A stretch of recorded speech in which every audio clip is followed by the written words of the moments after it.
Welcome to Reread, where I'm rereading through the expanded universe in chronological order, and today we're talking about the Star Wars comic book series by Dark Horse, and this is issues 6 through 12. It is called Outlander. Now, oddly enough, I didn't realize this, so I reread it. It started off on part 1 of 6, part 2 of 6, and then it goes, issue number 9. I was like, wait, what? 10, 11, 12. I was like, what happened to part 3 of 6 and 4 of 6? I don't know. It's really weird. Also, for some real weird reason, Ki-Adi-Mundi changes. And what I mean by that is, in one comic book, he has a mask and glass goggles on because he's on Tatooine. And the third issue of this arc picks up exactly where the last one left off. He's on a skiff with his mask and everything about to charge into him. And now he's about to charge into him, but everything, his mask, his goggles are gone.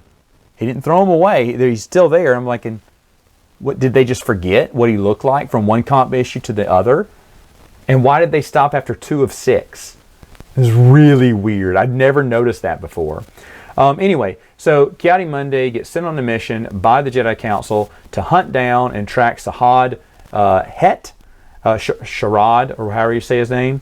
And he was presumed dead 10, 15 years ago, but they think they found him, and they think on a video they saw a Tusken Raider with a lightsaber, and they recognize the lightsaber as his. So Ki-Adi-Mundi is chosen to go to Tatooine. Why aren't the rest of the council going? Because they all know Sharad Het, and if he has turned to the dark side, then they don't know. They may hesitate in trying to kill him, where Ki-Adi-Mundi never really knew him. And so Ki-Adi-Mundi would not hesitate to kill him if he turned to the dark side. And the reason they're trying to get rid of him is because now that they know the Sith are around, because they just found out this happened right after the events of Episode 1, they want to make sure that the Sith, whoever it is, doesn't find a new apprentice and, you know, anyone in the dark side. So Ki-Adi-Mundi will be on the hunt for him. He does find him, but he finds out that Sahad is not part of the dark side. He just, a long time ago, after his, I don't know what happened, he kind of disappeared, went on his own, found the Tusken Raiders, became one of them, got married to one, had a son, is raising him as a Jedi. That's a Sahad Het, or a Sahad Ret, or whatever. And of course, we all know who that is. But this is his first appearance.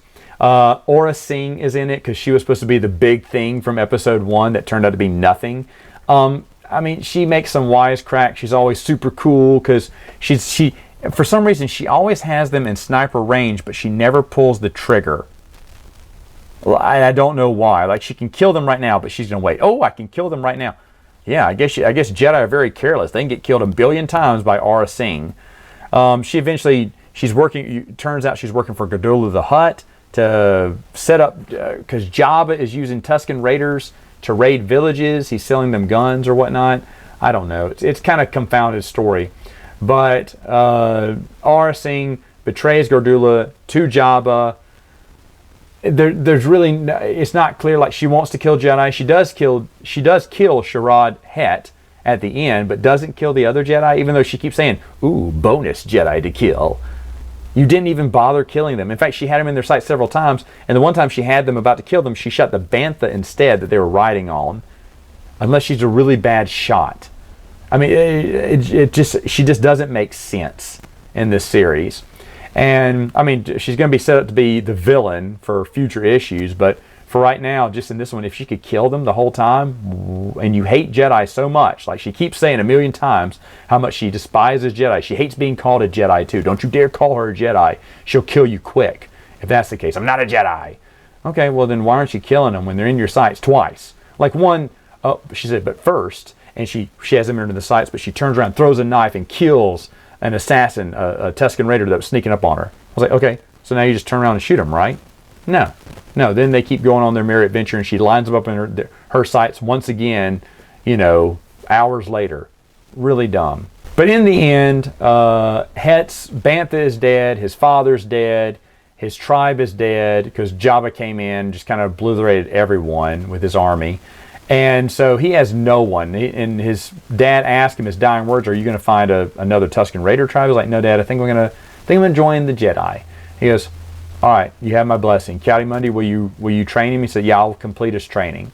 You know, so it's kind of like a Qui-Gon Anakin moment there with Obi-Wan saying, "Yeah, I'll complete Anakin's training." And it really is when you think about it.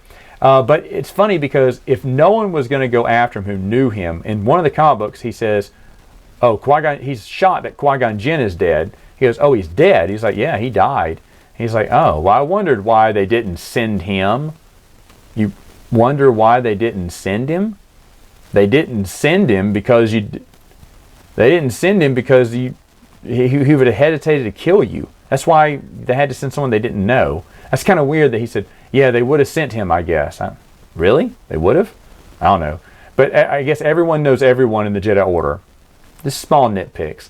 Overall, even though it is the first appearance of Het, which we do know and we do come to love, this first story arc of his is pretty terrible. It's not really that good. It kind of surprised me. I know Ostrander didn't write this. Tim something did.